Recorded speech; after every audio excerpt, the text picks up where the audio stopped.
So welcome everyone. So I'm not going to try to do. I'm not going to try to kick it off with an AI joke, but I'm going to kick it off with a weather joke, and I'm going to thank all our participants here from the East Coast and from outside of California for bringing us this nice weather today. Thank you. Welcome to the 2024 AI and Education Summit. We added 2024 this year because has now become an annual affair. For those of us who were with us last year, and many of you were, we had kicked off very quickly after the launch of ChatGPT this event. We saw the energy from last year continue building this community of practice over the past year, and then wanted to do another collaborative event with our great partners at HAI, and I will introduce Ahmad and we'll let him to speak more about the intent of the summit. Thanks, Isabel, and always a pleasure to partner and collaborate with Stanford Accelerator for Learning. As Isabel mentioned, this has been an exciting time since ChatGPT and DALL-E and all the revolutionary foundation models have been added. Why this summit? Why are we doing it again? Why is this second instance? Mainly because everything has been continuing to evolve. We have not seen one foundation models, we are seeing maybe one every week now.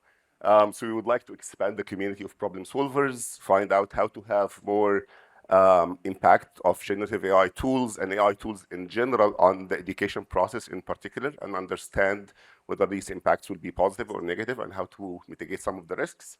What can we do as a community? We would like to have as much conversations in the room today, and probably geared towards some community activities, seminars, applications to grants and programs, and maybe educational courses as well. Last year, when we hosted this same conference at Gates, again in collaboration with Isabel and her team, it was a fascinating event because we hosted almost 200 attendees. Today, we have almost double the number, 400 attendees, and we covered a lot of topics last year that were translated quickly into growing a community that applied to a joint seed grant that we organized and was used to fund over 16 projects that have been developing new ideas for AI and education over the year. Last year, again, in the same conference, just for fun, I imported this prompt into DALL-E 2 and got this image.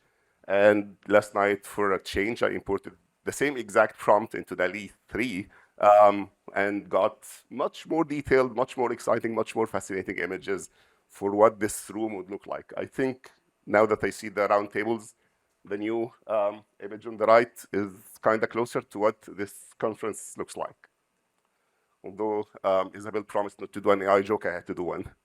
And again, because of all of these models, we have to have a structured way of evaluating and understanding what are the right metrics to assess the quality of any foundation model, whether it's being a language model or an image, to take a text-to-image model, for example, with Helm and Haim being projects that are being homegrown here at Stanford. And what are the use cases, what are the right metrics for different use cases being beyond accuracy? We need to think about bias and hallucination and toxicity and all the different metrics. Consequently, we want to focus today on how AI will change education from angles of the future of AI in education, the classroom impact, ethics and different practices, the impact on the market, and different use cases. Again, these images are created by DALL-E 3, and we would like to see if some of them are realistic or not in 10 or 20 years from now. To go through this, we will have a number of panels today, concluding at the end of the day with the same exact fireside chat that we concluded with last year, featuring Sal Khan and Chris Beach.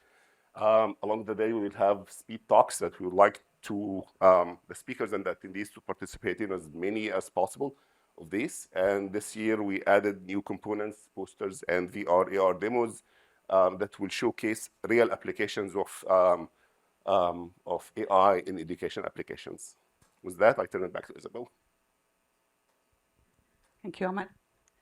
So we are going to turn to two of the leaders behind this big effort at Stanford, James Landay, who is has many titles, but Vice Director and Faculty Director of Research at Stanford HAI, and has been a really true collaborator with us at the Graduate School of Education and the Stanford Accelerator for Learning.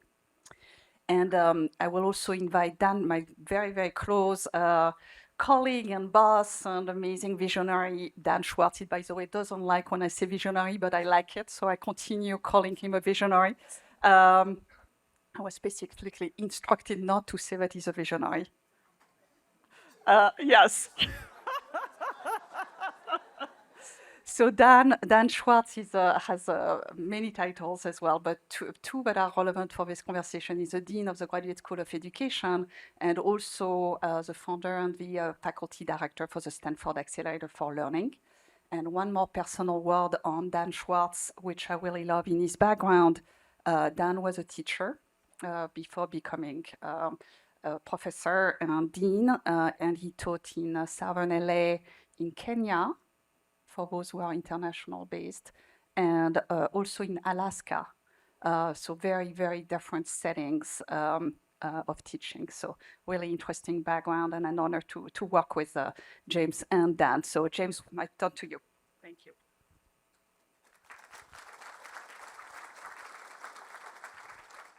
So we want to welcome on the part of Stanford HAI all the folks who have traveled to come and join us in this important event, as well as all our colleagues here from Stanford who are coming together on this. As was said last year, I don't know if we knew we were going to keep doing this, but it was so successful. People had a good time. We heard from many people how invigorating the day was and how many new people they met and new ideas that came up, that it was clear we should keep doing this. As Ahmed mentioned, we did a joint funding program that is funding a lot of projects here at Stanford that are doing AI in education. HAI also has its seed grant program as well as our larger Hoffman Yee program. And I noted when we just did our seed grants just a couple months ago that I think the education faculty, GSE faculty, had the highest success rate or near the top. Vanessa's going to tell me if I'm wrong, of all the different schools at Stanford in terms of their proposals being successful in that competition. So there's many GSE people who are funded directly by HAI or jointly with the Stanford Accelerator for Learning. We think education is one of the key areas where AI is going to make impact on the world. And there's all kinds of places that you can think about in terms of data science analytics to figure out what's happening and how to do better, or personal tutors and things like this that many of us are working on. But, you know, I'll try to quote the visionary Dan here. Dan gets quoted and then he can't remember if he actually said it, but I think he said something at this event last year where he said, one of the key things is that the changes that AI and foundation models are bringing to education is almost going to force educational reform, because how people are using these, there's no choice but to change. It may be a bumpy road for the next 5 years, but in 10 years, I think we're going to look back and see how systems have changed. And that change is going to allow some of the innovations that people are creating right here to infiltrate into these systems, as well as other great innovations that have been discovered in the learning sciences and proven, but have had a harder time getting acceptance just because of how difficult these systems are. I just came back a couple weeks ago from Davos, and AI was the topic on everybody's lips, and education was a subtopic of that a lot of people were talking about, trying to understand how is this going to change the world. It is going to change the world, and Stanford and our collaborators from elsewhere, this is the place for us to do this. So thank you for coming.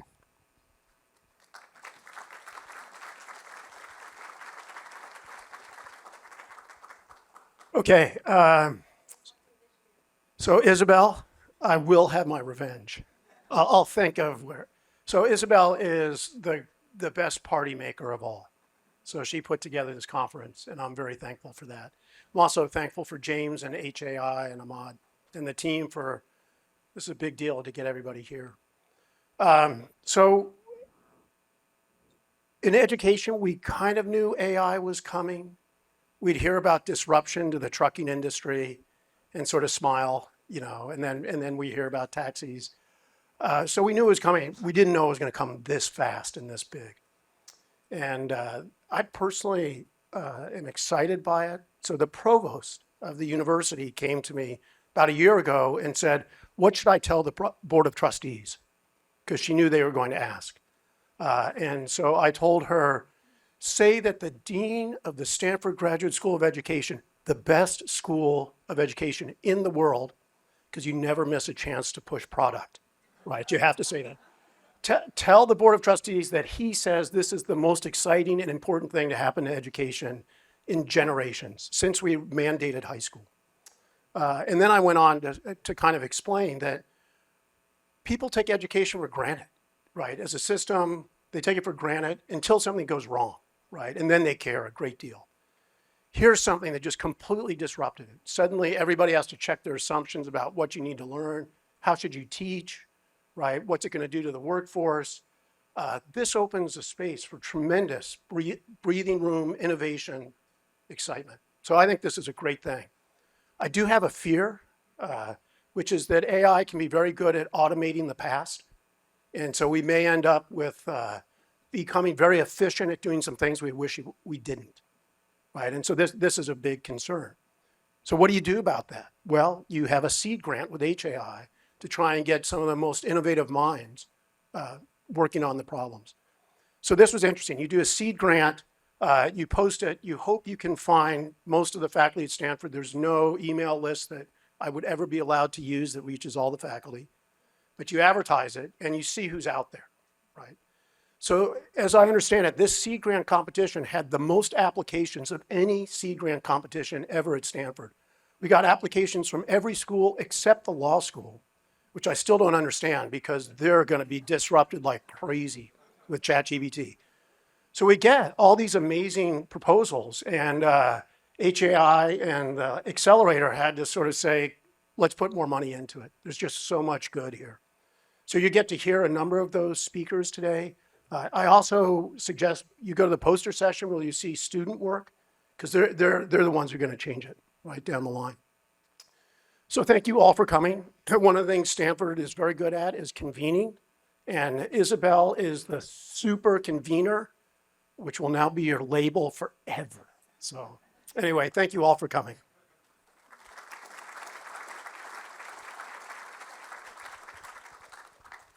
So we are now going to turn to our kickoff opening session, and I will ask our panelists to join me here on stage. We have Emma Bronskill, who is a Stanford computer scientist, also in charge of the AI for Human Impact Lab. We have Dora Demski, who is an assistant professor of education data science at the Graduate School of Education. Judy Fan, who is an assistant professor in psychology, and then Ge Wang, who is an assistant professor in the Center for Computer Research in Music and Acoustics, Department of Music, and by courtesy in computer science.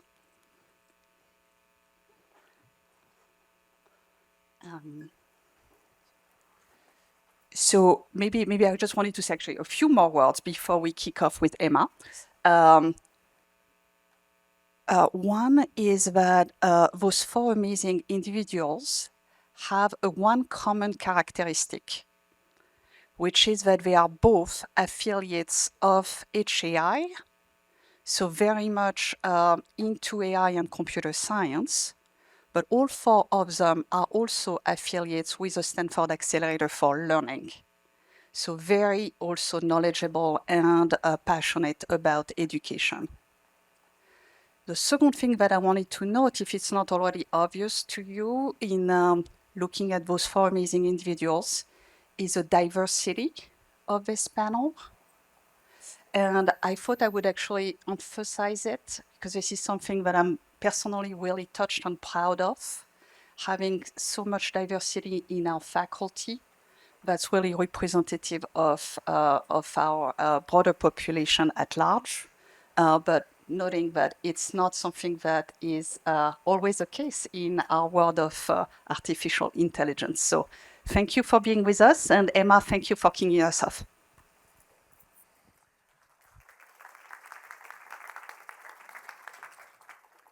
Hi, I'm Emma Brenskill. I'm delighted to be here. So I'm a reinforcement learning researcher. I'm really interested in systems that can automatically learn from data to improve outcomes. And these are the types of algorithms that are critical to a lot of different systems today, including ChatGPT. So that was one of the key things, these reinforcement learning algorithms help to create the success of large language models. But I'm particularly passionate in how we can use the same types of ideas to enable data-driven, continuously improving education. And most of my work, together with a number of wonderful collaborators, has thought about this in the context of a human or student interacting directly with AI. So I'll give you just a simple example of this. This was a collaboration with James Landé and Sherry Wan and Alan Nee. So as many of you, particularly those with kids, might know, it is often challenging to get kids to engage with math. And so one of the insights that James had is to think about much more interactive types of narrative and engaging experiences. So in this particular artifact, what you can see is a student that's interacting with a narrative engagement quest where they're trying to support, trying to help save the world in this particular case, and they have to do math challenges as part of this. Now what you can see on the right is a little monster that is their helpful companion as they go along this quest. And I will note in this case that we allowed students autonomy to help pick and customize those monsters to help them feel more engaged and connected and supported in this journey. So this is pre-ChatGPT, but you can see a similar type of idea on the right, where what we're doing is we're trying to automatically learn from data the best way to interact with the student to help them learn and succeed. And so on the back end of this, we're using exactly the sorts of algorithms that ChatGPT also uses to try to be much more effective. In this case, what we were looking at is to try to understand how we could support student learning and outcomes by changing how the monster interacted with the student. And we did this both in an online way, where the system was constantly changing as we got feedback about what worked and what didn't work, as well as trying to distill those knowledges and to understand whether that would transfer to a new population of students. So one of the things that I think all of us were most proud of for this particular work is that it seemed to be particularly helpful for the students that most needed help. So what you see on this graph here is that we've clustered students into their performance on the initial pretest.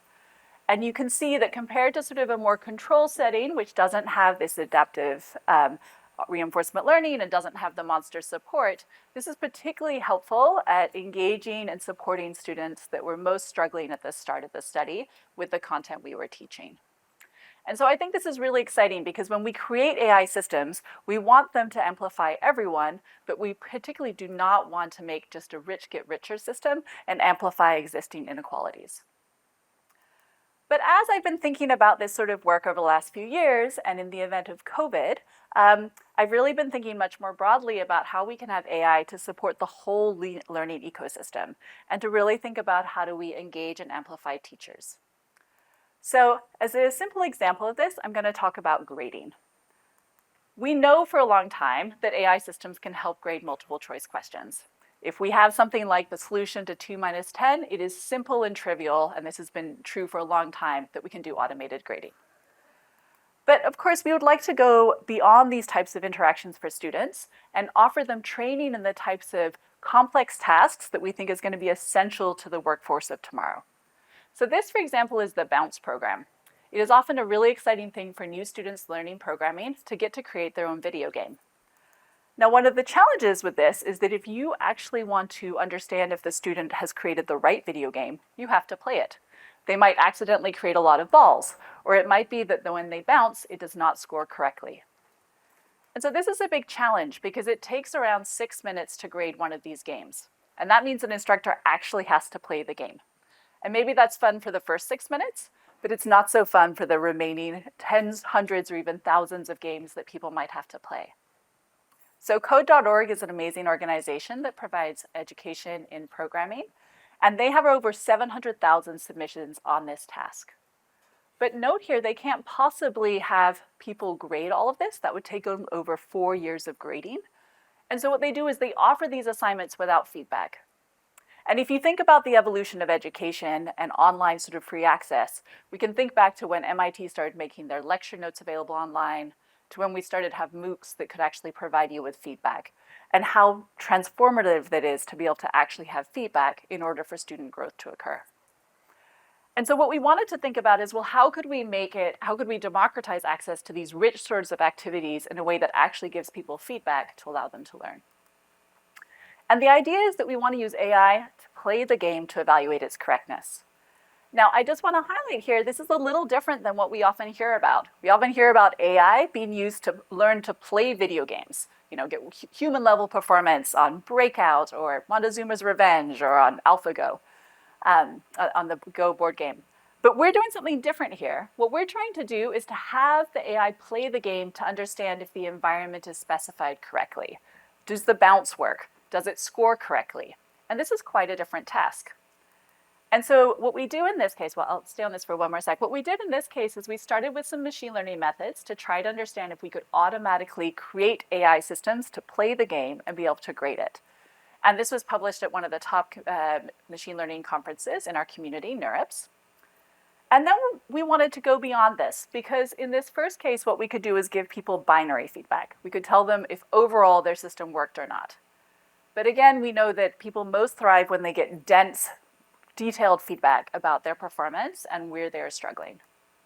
And so together with a collaboration with Chelsea Finn and Evan Liu, we thought about using this as a meta-reinforcement learning task. Meta-reinforcement learning is the idea of learning AI systems that learn not just to do one task, but to do many tasks. And here you can think of that being used to understand all the different parts of the rubric of whether or not the student has encoded the task correctly. So we used innovations in how to do this in a very data efficient way.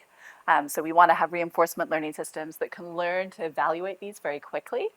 And we showed now we could give people dense feedback. We could actually tell them about the individual parts of the game which they were doing correctly or incorrectly. Now, of course, ultimately, we want this to be effective for students. And so we wanted to understand if we could now use this to augment human teachers to make it more effective or even accurate for them to grade these assignments. So the idea now is that when the system plays the game, the AI agents play the game, they create little videos to highlight if the student seems to have made a mistake. Those videos can then be shown to a human TA or teacher that in a way that hopefully amplifies their ability to quickly grade. We did a study in a Stanford course, and we found that this reduced grading time by 44% and improved accuracy. This is pretty impressive because Stanford teaching assistants are very good. And yet even they are human and we all make mistakes. And so we can see in this case, this sort of collaboration between the AI and the human is both reducing time and improving outcomes. So I think that I've been really inspired by thinking about this sort of collaboration and this co-orchestration. And that's something that we're more broadly thinking about in terms of AI that can support the learning ecosystem. I'll give just one more example of a much broader effort I'm involved with on this level. So I envision sort of a future of the classroom where you think of everyone having access to AI, all the stakeholders, both the students and the teacher, as well as administrators and others. And so we can think about a scenario where all the students might be interacting with a personalized learning assistant, but that we're also getting information about where they're struggling, where they're succeeding, and what support a human might be most helpful in providing. And so in these sorts of scenarios, you can imagine the teacher getting real-time information about whether Dora is doing great and we need to go congratulate her, whether Emma is struggling and I need additional support. And the thing that is most exciting to me about this is that we may just be able to do more with the same resources we already have. So can we amplify the human teacher just to help them be much more effective in understanding how to best spend their time and really support all the students that are most struggling? So this is an ongoing effort. It's part of a much broader effort to think about how do we double math performance for struggling middle schoolers, and to think about these kind of data-driven, innovative ways that we could combine human tutoring with AI tutoring.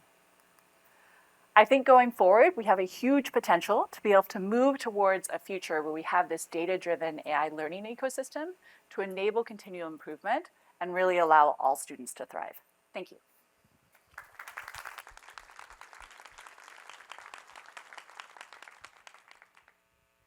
Thank you, Emma. we'll turn to Dora. Hello, everyone. I'm Dora. And thank you, Emma, for sharing your really cool work. And we actually are collaborating on some projects that I'm really excited about. I'm going to talk about how we could use generative models and generative AI to empower teachers. And if you notice, last year I gave a talk with a very similar title. At that time, I mean, it's crazy that it was just a year ago. It feels like, it was yesterday, but a lot has happened since then. I was very starry-eyed. A lot of the discussion about the use of generative AI in education has focused on plagiarism and the way in which it's just totally disrupted how people think about student assessment and student submissions and all of that stuff. So it was kind of negative. And I discussed how that type of focus drew away attention from the critical positive potential of AI in education. For example, how it could support teachers and how it could analyze teacher-student discourse to provide, for example, professional learning to teachers as a form of an AI coach that could help students and help teachers practice teaching in simulated environments, help them provide real-time suggestions so that they can better respond to their students and give them feedback after they taught. And already at that time, I had some results from previous randomized controlled trials indicating that AI feedback could improve not just instruction, but also student learning in several different contexts.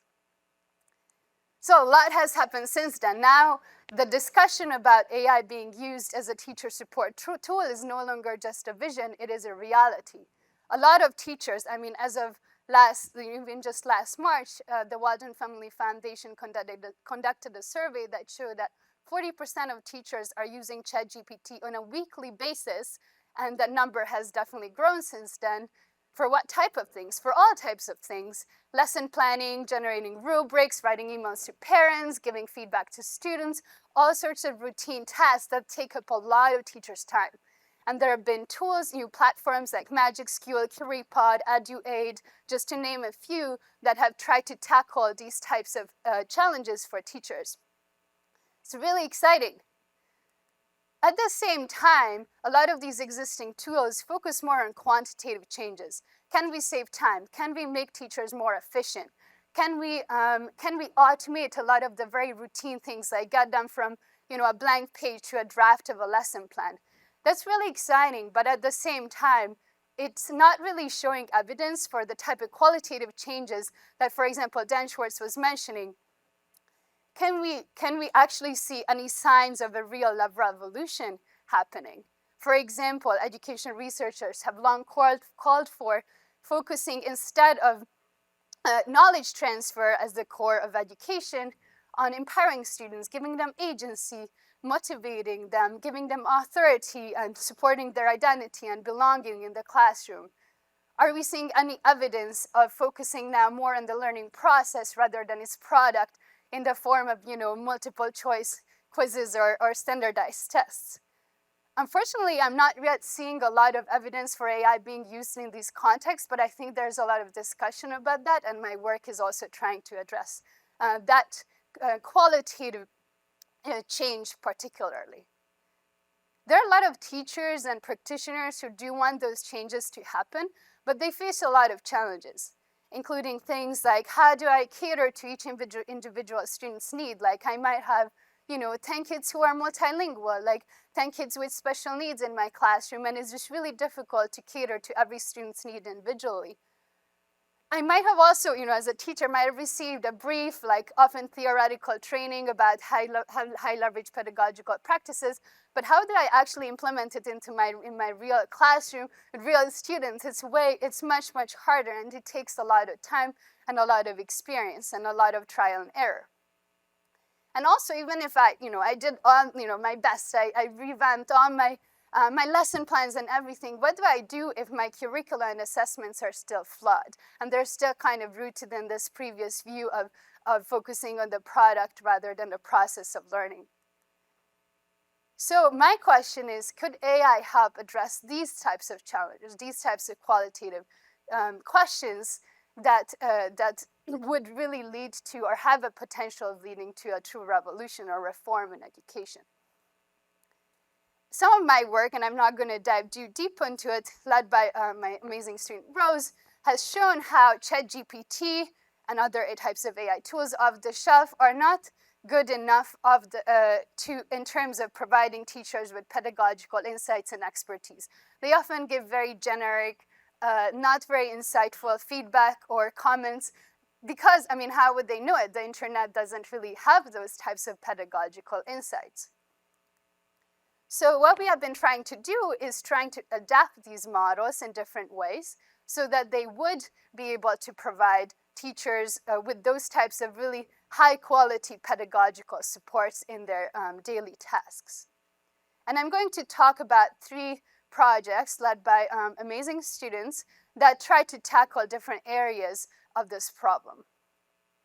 The first, led by my student Rose, is focusing on student-teacher interactions, specifically in an online tutoring platform for math, where oftentimes they recruit novices. They serve about 30,000 students, so they can't possibly scale that with expert tutors. We have found that the tutoring quality is oftentimes quite poor, and we are trying to help the novice tutors real time in remediating student math mistakes. Another project led by my student Riz is focusing on addressing the challenge of helping teachers individualize curriculum and lesson plans to students with different needs and backgrounds. So we take curricula and existing lesson plans and input, and the goal is to generate the types of scaffolds, like, you know, the different types of exercises, or even translations for multilingual learners, and all sorts of adaptations that would help those students with different types of needs. And lastly, Project Teach Empowered, led by my student May, and also involving a lot of amazing other students. I only had room for one picture, but these are all team efforts. It's called Teach Empowered, and it's focused on helping teachers with giving feedback to students on their assignments. And actually both SCAFGEN, the middle project, and Teach Empowered are generously supported by AGI and the Stanford Accelerator for Learning. And in this project, we are trying to help teachers provide not just, you know, any type of feedback, but really effective mindset supportive feedback to students on their assignments with the help of AI. I would like to give you a little bit of a high-level overview of our approach that covers, you know, that relates to all of these different projects. How do you take these off-the-shelf methods like ChatGPT and adapt it to these tasks? And we started with something, the so-called cognitive task analysis. So we work with teachers, expert teachers who are trained in these high-leverage pedagogical practices and have lots of experience, and try to understand their thought process, which is something you cannot gain from the internet and surveys and all that stuff. You really need to break it down. We have all these like different notes and like flow charts and things like that, trying to like break down their thought processes. And these are just a couple of quotes to illustrate what they're saying when they're talking through these decisions. For example, when responding to a student's mistake, a teacher might say, I first try to identify the cause of their error, that they misinterpret the question or make numerical mistakes. It will inform how I respond to them. Or in the case of student feedback, maybe I want to first celebrate some of their responses and then try to ask specific targeted questions to elicit a better response. So given these we do these cognitive task analysis with several expert teachers, and then try to create this type of guide that would help the model also follow these steps. Like in the case of remediation, identifying the cause of error, determining what strategy to use, and formulating an intention behind their response.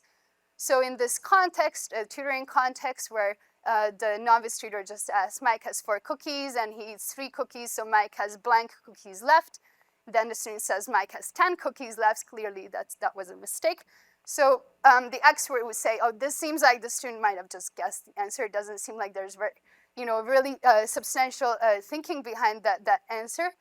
And then we want to help the student use the right strategy to come up with an answer. So provide the solution strategy and help them understand with the goal of helping the student understand the lesson topic and solution strategy, which help the expert arrive at this answer.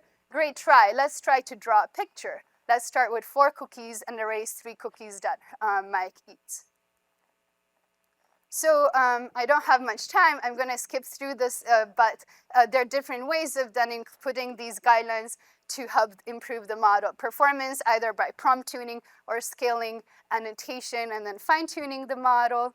And for all of these different projects, we are trying to use these models to then create these approaches to create these new models that would then result in these tools that would take in like a conversation or curriculum materials or student assignments as input and provide outputs that would really represent those high leverage pedagogical practices. And these are not done in a vacuum. We are trying from the very start to partner very closely with school districts, practitioners, and with digital platforms that would enable not just scaling what we're doing, but really making sure that they're rooted in real data and real needs of users, of teachers, practitioners. And when we deploy these types of solutions, we do it in a kind of gradual fashion where we first do smaller pilots, maybe with just 10, 20 users, and then measure different things really like engagement with the tool, whether it has and shows any evidence of teacher practice, self-efficacy. And later on, we also do larger studies where we do like randomized controlled trials, for example, to rigorously measure what type of impact these types of algorithms can have on student outcomes. So thank you.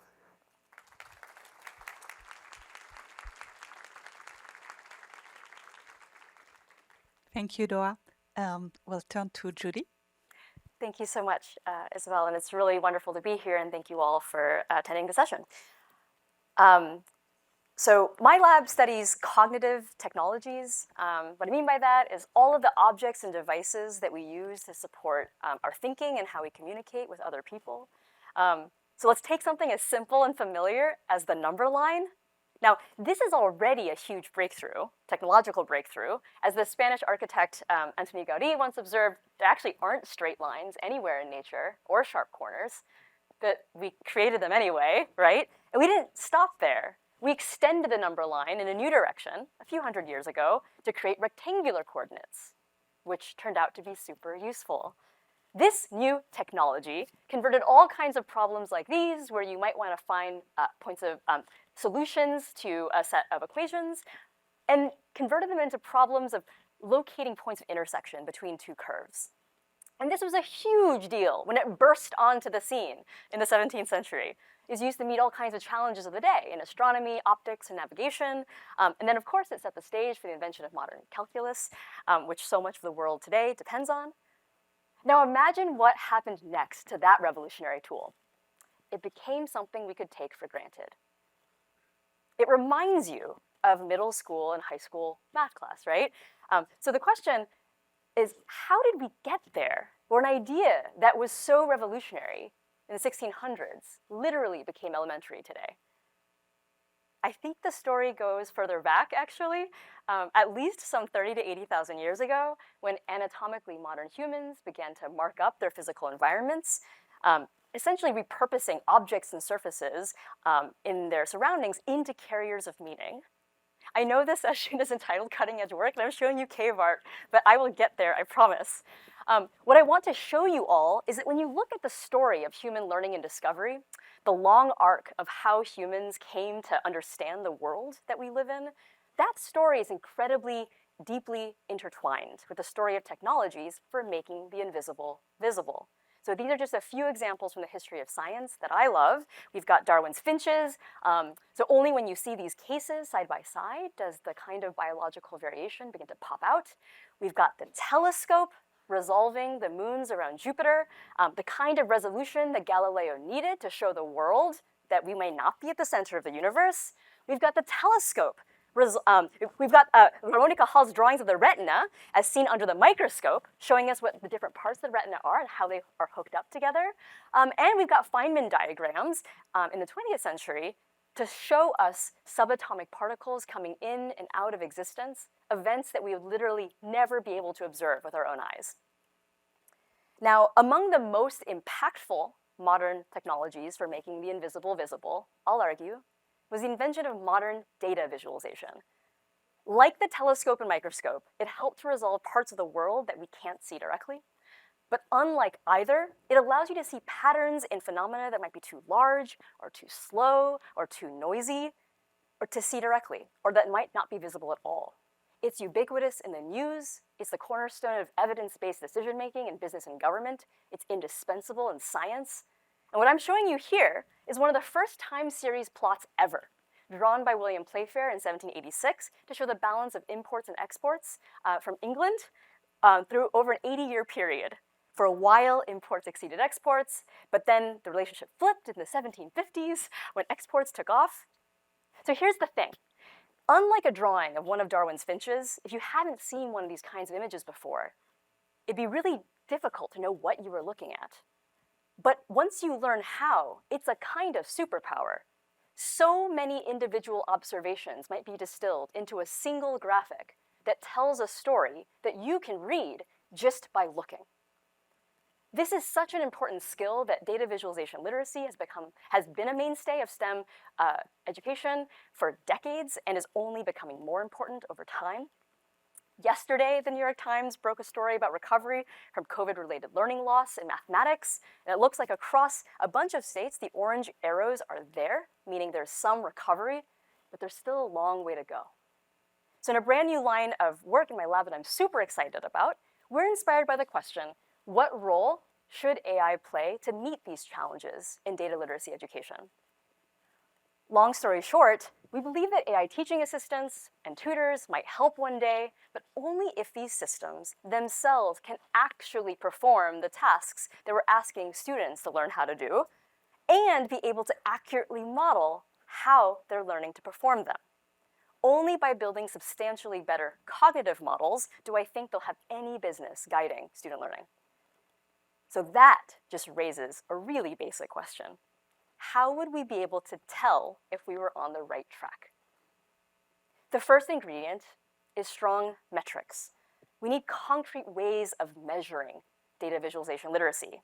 And the most straightforward way to do that is to show someone a data visualization, then ask them a question about it, and then see what they say. So let's try an example together. Say we're looking at this stacked bar plot, and someone asks you about the cost of peanuts in Las Vegas. Take a moment, see what you think.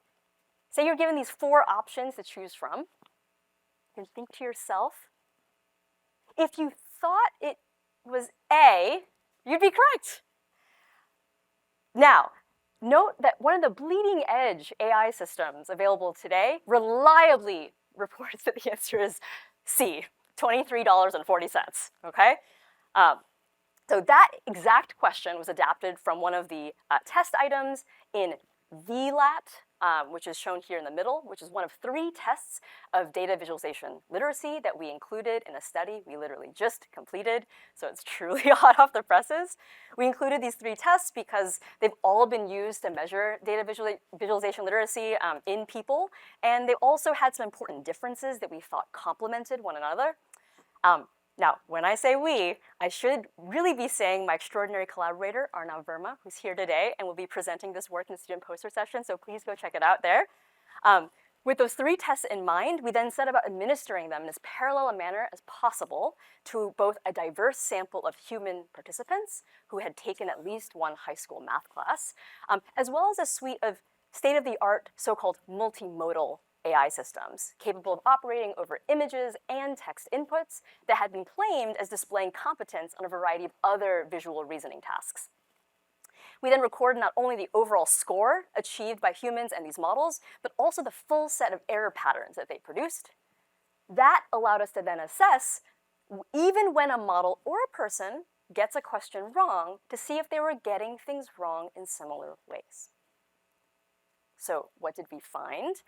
Here I'm going to show you for each of the 3 tests that we included, GGR, VLAT, and HOLF, how well each of these models, so those are the ones that are going to be shown in orange, blue, and red, did compared to how people did, who are going to show up in green.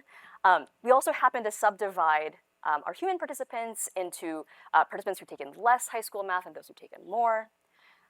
First, I want to give you a sense of how well people did on these tests. That's really our benchmark here. There's quite a lot of variability. Each of these dots is a single test item. And here's how all of the models in our model suite did. We have LAVA, 2 variants of BLIP2 Flan T5, as well as GPT-4V. And what we see here is that most of the models are still severely underperforming humans, with GPT-4V much closer to human level on at least 2 of the tests, but still reliably worse. We also analyzed their full error patterns, which can be telling when no one is quite at ceiling, which no one was. After all, while there's only one way to get all of the questions right, there are many ways to get questions wrong.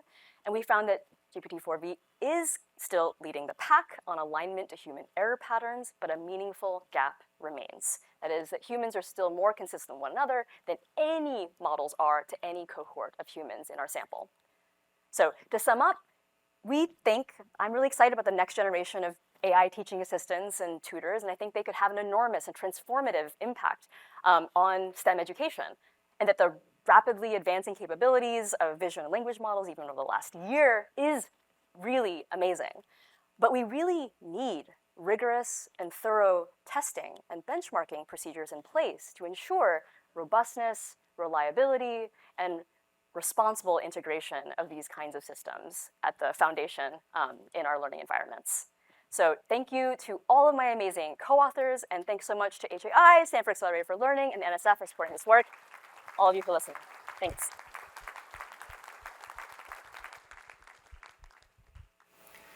Hi, everyone. My name is Go Wong. I'm an associate professor of music by Curtis Computer Science. I'm also a senior fellow and a faculty associate director at Stanford HAI. I want to tell you a story today about computer music, AI, and something about pedagogy. By way of just an introduction, I guess, a little bit of my origin story is that, much of my life deals around tech. All my degrees are actually in computer science, and I make things with code a lot.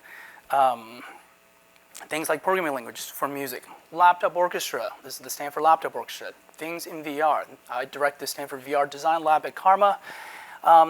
Things like ocarina, this is an instrument you blow into your mobile phone, you make music. You can also listen to other people blow into their phones from around the world. In short, I think the thing that unifies the things that I do, that my students do, is that we make things that nobody quite asked for, and that solves no problems that quite exist. Now, the other side of my existence actually is something very different. I'm actually more of someone who prefers the couch, but my partner has very successfully convinced me to go into the great outdoors. And so one of the longer treks we did was actually on the John Muir Trail. Now for a taste of things to come.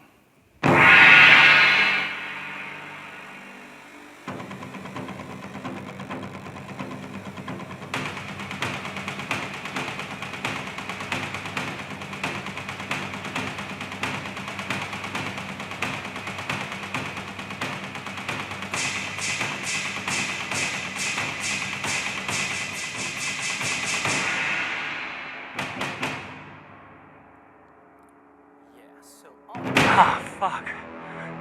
Climbing giant fucking piles of rocks. That's a very honest video. And I'm showing you this because actually there was a day on the trail trying to cross Muir Pass. I had to get up. We're 22 days on the trail. Showers are not an option. Mosquitoes are not optional. On that day, it was about 15 days in, 3,000 feet of elevation, a lot of rocks. And get up there, we see the clouds come in, and then we try to outrun the thunderstorm. That did not happen. Instead, we went to Wanda Lake, where I met the most amount of mosquitoes I ever met at one time in my life. And then the thunderstorm started. But it wasn't just rain, it was also hail. And somehow the mosquitoes were still there. But at 5:30, the thunderstorm cleared up. And it was glorious. We saw a double rainbow, got to Evolution Lake, and it was sublime. Now, I'll come back to this tale at the end of my short story. And also, like you know, long ago, the internet was an escape from the real world. Today, the real world seems to be an escape from the internet. And The next part of my story goes to the course I'm teaching, a course that actually I will need to also teach today in about half an hour. Somehow I'm going to teleport to Karma by 10:30 to actually teach this course, and it's our music and AI course here, and it's a critical making course, meaning it's part critical thinking, part making, right? Lecture 1 begins, is this even a good idea? Referring both to applying AI to music, as well as probably teaching this course. It's a very self-examining course. Students from all kinds of backgrounds. It turned out all of us had some form of AI FOMO. I guess if you're sitting here, some of you, maybe many of you, might have AI FOMO as well. But we do try to say that questions greater than answer, right? As James Baldwin once wrote, the purpose of art is to lay bare the questions that have been hidden by the answers. And the question I think we really asked throughout is, what do we really want from it all?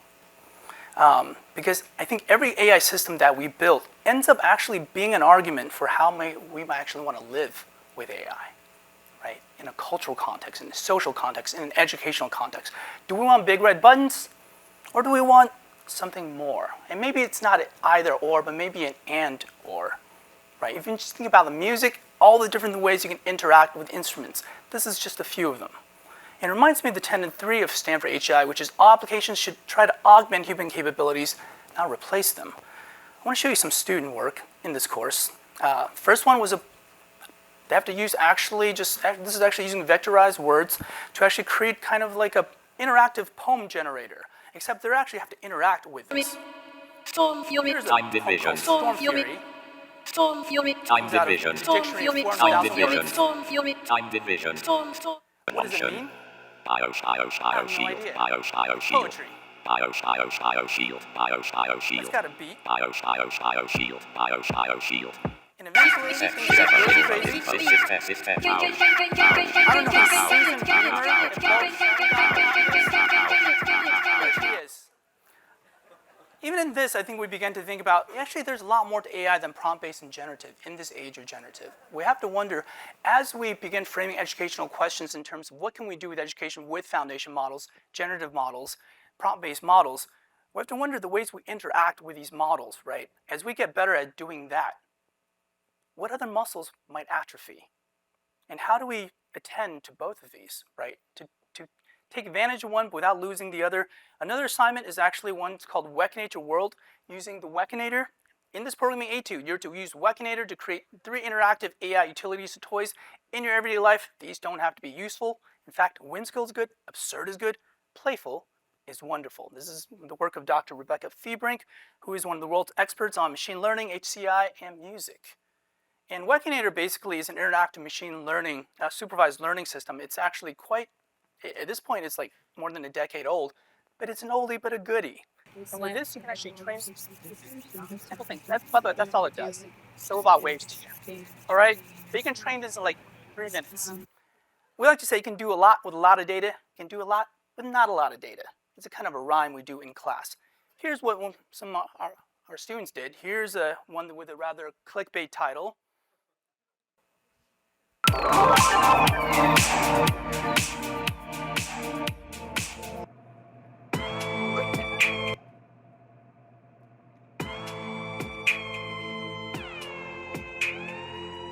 That's all it does.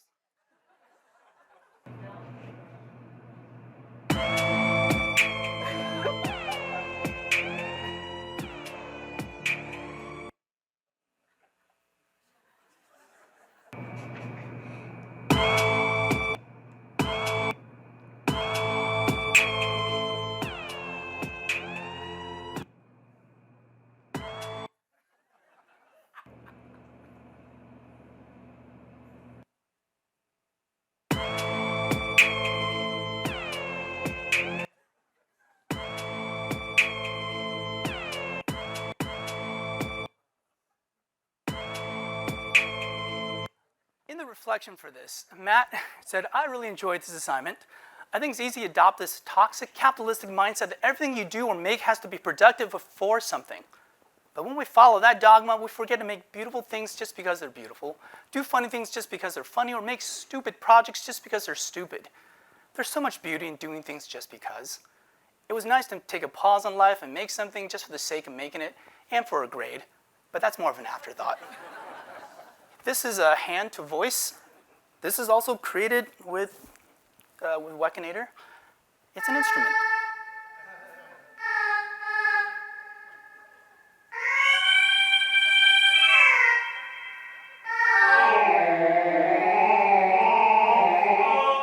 It's quite expressive. What did we learn from this? Actually, surprising a lot through this course last year. One, I think it was kind of a therapy for our own AI FOMO. When all the students saw one another make these incredibly creative projects, we thought about a lot of words that begin with the letter A, like accountability, authorship, authenticity, accuracy, aesthetics, and then a T word, transparency. The course also became it's a critical making course. So it became a kind of running commentary about ourselves, about AI, and how we learn about AI. For example, here at Stanford. And we thought, really, actually maybe AI in education should be more than about intelligence, but something we might call wisdom. If intelligence is something we might define as possessing the means to achieve what you desire, then we might say wisdom could be the capacity to critically evaluate your desires in the first place, and also to evaluate the means that you have to achieve them. What if students were given the capacity to gain tools for both? That would be nice. And basically, I have no answers. These only questions. And I come to you today in a continual crisis of faith about it all. I was a computer science major, and then I was a computer science PhD. And I'm really wondering, what are we doing with AI? What should we be doing? What do we really want from it? Because that is not an easy question to answer, especially in this time when Ava she turned 1 month old 3 days ago, my first child. And thank you. Wow. I can take some credit, but not a lot. I have to wonder, as she grow up, what kind of world is she going to be growing up into? And this E word, education. What kind of system or systems will she be a part of? And what can we do as parents to actually help her with this? And I'll end with a few questions, right? And this is my crisis questions that have continued for years into this very day. Question number 1, what if, for music, what if the whole point of it was that we make it ourselves? If the fear is, as artists, we might be replaced. But actually, all the artists I know don't just fear that. Yes, there's fear of that, but I think the fear isn't just being replaced, but being replaced by something that's far more generic and far less interesting. But that we might be okay with it because maybe generic is good enough to monetize and make somebody a lot of money. And that we end up with a culture, a world where all the things we have are often serviceable, even competent, but perhaps rarely or maybe even never sublime. The fear is that we might be entering into an age of generic. Second question, what if being confused and frustrated is an essential part of learning anything? Right, and I think, as Dean Schwartz so wisely said at the beginning, it's basically what things should be efficient, what things should not, and how do we make things that need to be more efficient, and perhaps how to keep the things that should not be efficient, not efficient. I'm kind of paraphrasing, but those were visionary words that Dean Schwartz has spoken. Third point. What if all things worthwhile are mountains to climb? That's my question, and that's a question I would leave. That's a question actually I have for myself, but I would leave for all of you, and that goes back to that. You could have probably helicopter dropped me to the top of Evolution Lake, and it would have been a good photo moment. It would have been pretty. But man, that mosquitoes, the thunderstorm getting up there, I wouldn't trade that. As much suffering as that felt like. Because you know what? You grow with that. You learn with that. You learn something about yourself with that, right? So, anyway, I have no answers, only questions. And I think the question is, what do we really want from it all? Thank you.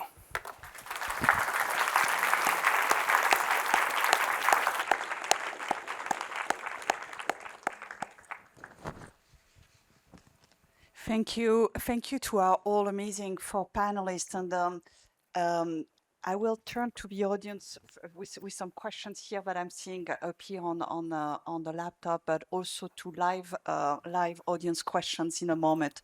But I will start with one that I think is at the core of what we heard. It seems to me that there is a little bit of a tensions that we heard from our four researchers here around efficiency and this future that we are all looking to build together.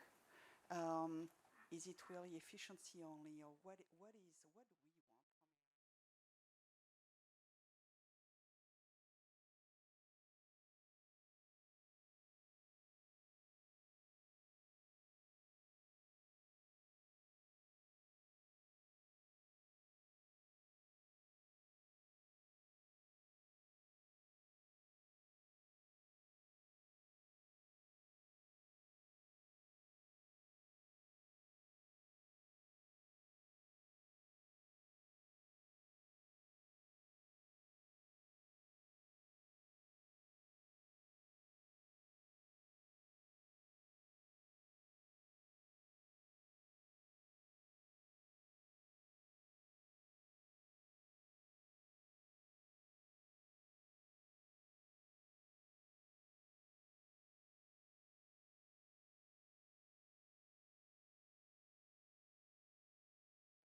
For example, as Judy eloquently put, we have an incredible history of things like mathematics and knowledge that we've built up over centuries.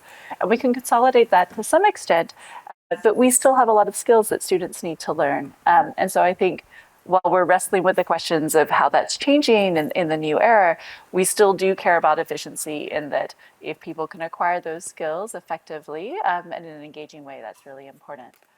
But we also want to make sure that these systems empower people to be able to choose those ultimate directions, as we were just hearing of, what is the final goal people have, whether it's to make something sublime or make something whimsical. And so make sure they have the foundations to do that, but then the opportunities to pursue it. Judy? Yeah. Can I build on those really excellent points from Emma just now?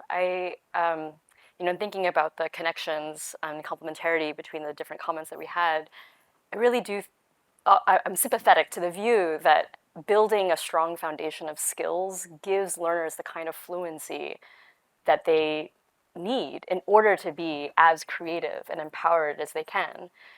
Being able to multiply single-digit numbers, to take one classic example, really unlocks new worlds of mathematical reasoning that wouldn't be possible if that were something that you had to delegate or had to, there were a lot of friction in those steps. So I think that it is important in this new era to think about what we really care about, what the ultimate goals of our formal education systems, ways of closing the motivation gap between many learners and what we have on offer in the classroom.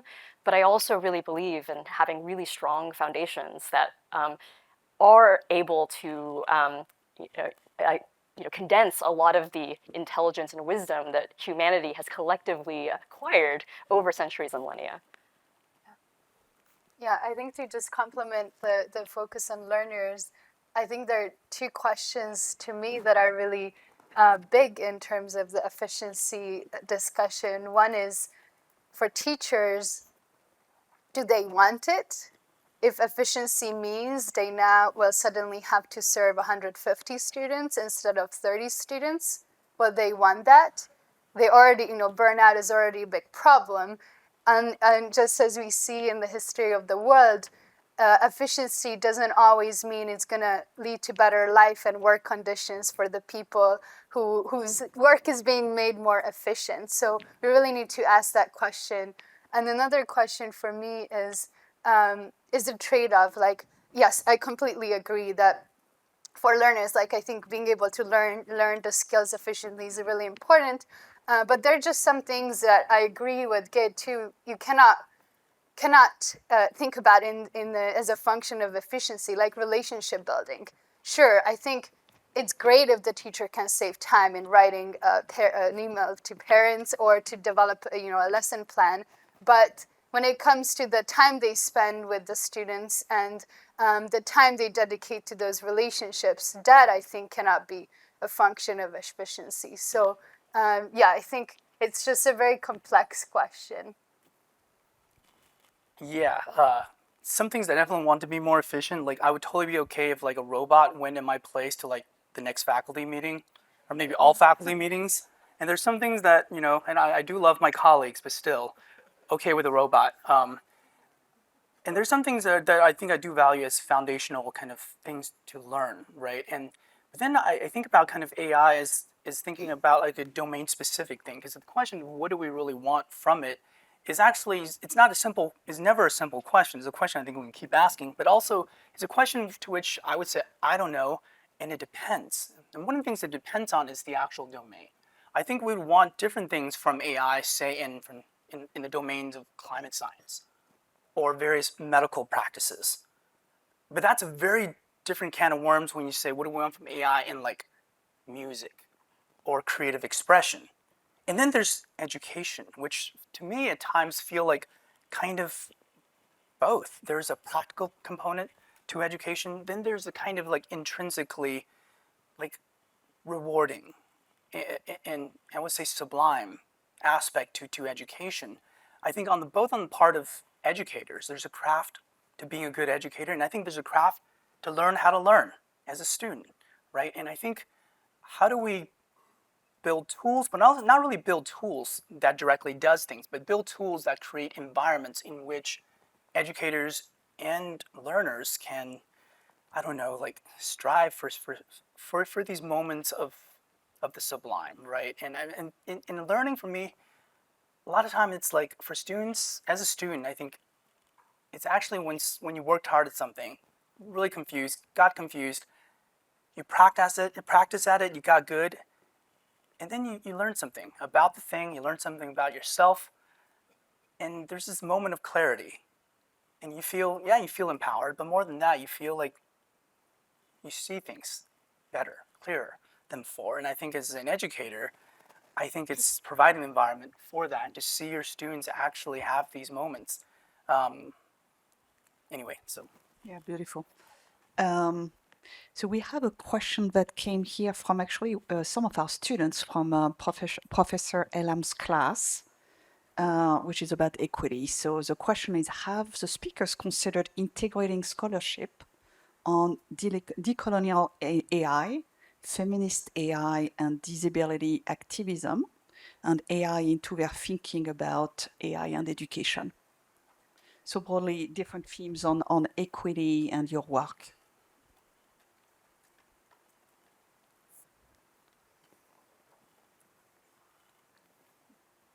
I can thank you.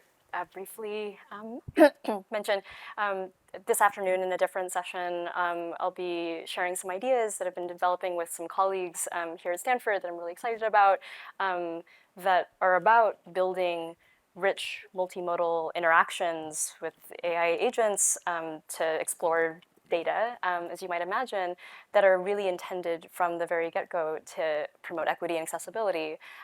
These interfaces are intended to be multimodal, but multimodal in a much richer sense than I was using the term in my talk just a few minutes ago.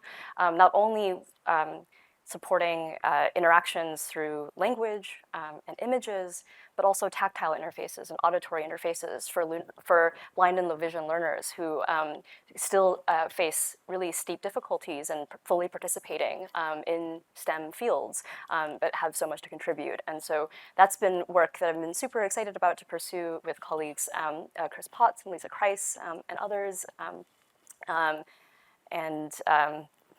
Stay tuned this afternoon if you want to hear more about that.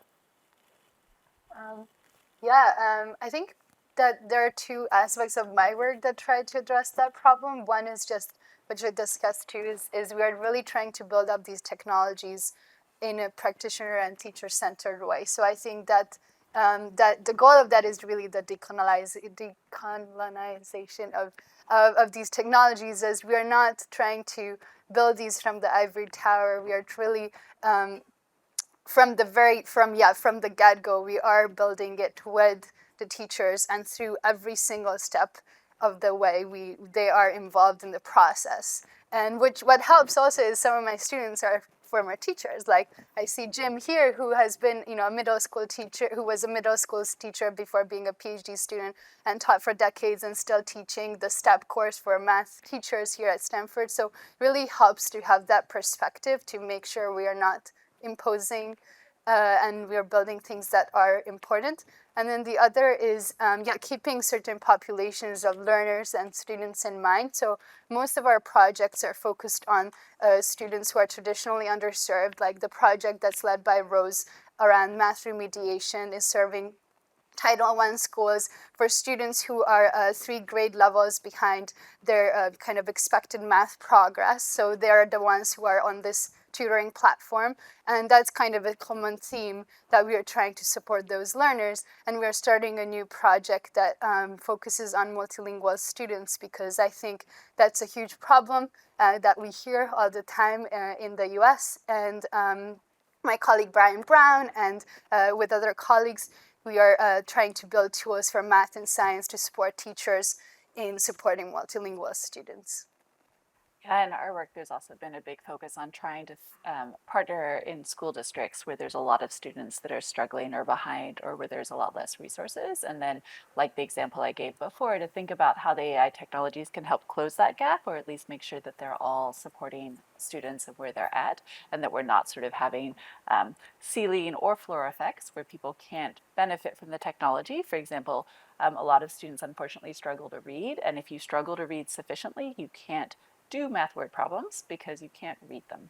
And so in some of my collaborations right now, people have also been starting to think about how do we, automatically change the reading level, or how can we do things to make sure that we're helping support students with math when they may have other challenges, or, not have had the opportunity to reach the levels of literacy that are needed to participate and get benefit from the math software.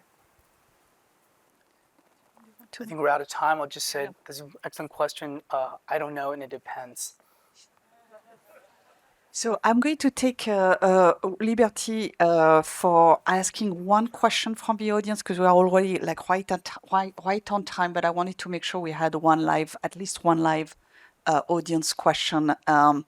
So if someone is brave enough to raise their hand and for one live question, that would be great. Hi. Almost all the examples you presented are for cognitive learning cognitive content of some kind. How about AI for learning a skill that is a physical skill, like playing tennis or speaking spontaneously? Talk a little bit about this. I can first cite some really amazing work by my colleague Dorsa Sadiq. They've been doing some really cool work on how do you do something for teaching physical tasks, whether it's something like physical therapy or learning to play tennis, where you could get automatic feedback, sort of like have your own coach, so it can analyze that, it can break skills up, and then from your physical demonstrations give you feedback. So I think that's an amazing example.